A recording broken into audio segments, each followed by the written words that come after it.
ये सारी सृष्टि के रचनहार, एक उनके मालिक, हे सुख सागर।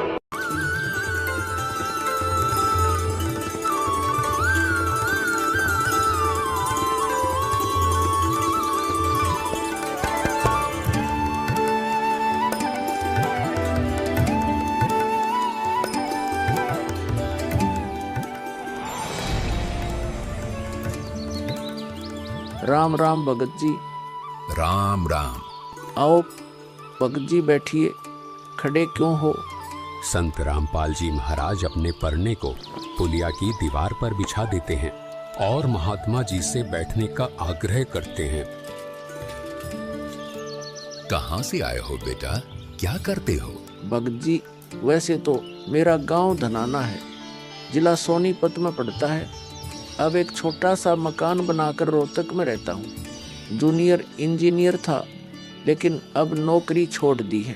बेटा, तेरे धनाना और रोहतक वाले घर के बारे में तो मैं अच्छी तरह से जानता हूँ और यह भी जानता हूँ कि तेरे 2 पुत्र और 2 पुत्री हैं। मैं तो यह पूछ रहा था कि इस जन्म से पहले तेरा घर कहाँ था? अरे, इन महात्मा जी को मेरे बारे में इतना कैसे पता है? महात्मा जी, जन्म से पहले हम सतलोक में थे, वही हमारा घर था। लगता है ये भगत जी राधा स्वामी पंथ के अनुयायी हैं। इनको सत्य का ज्ञान कराना चाहिए। मेरे गुरुजी स्वामी रामदेवानंद जी हैं। मेरे भगवान कबीर देव जी सृष्टि के रचनहार हैं, वही सतपुरुष है। कुछ पंथ वाले सतलोक के विषय में तो बताते हैं, लेकिन वे सतपुरुष को निराकार बताते हैं, जो कि बिल्कुल झूठ है।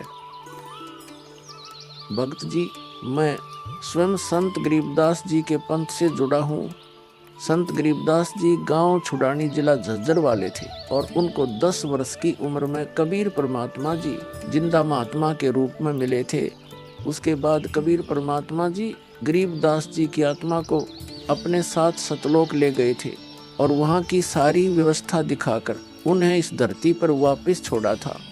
फिर उन्हीं बालक गरीबदास ने सतलोक के बारे में बताया कि ऊपर सतलोक है, वहाँ सारी सुख सुविधा उपलब्ध हैं, सदाबहार बाग हैं, नर नारी की सृष्टि है।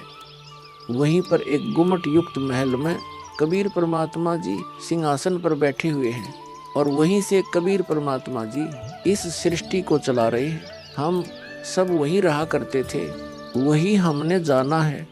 जो सतलोक में केवल प्रकाश ही प्रकाश बताते हैं, उनका ज्ञान गलत है। वे मोक्ष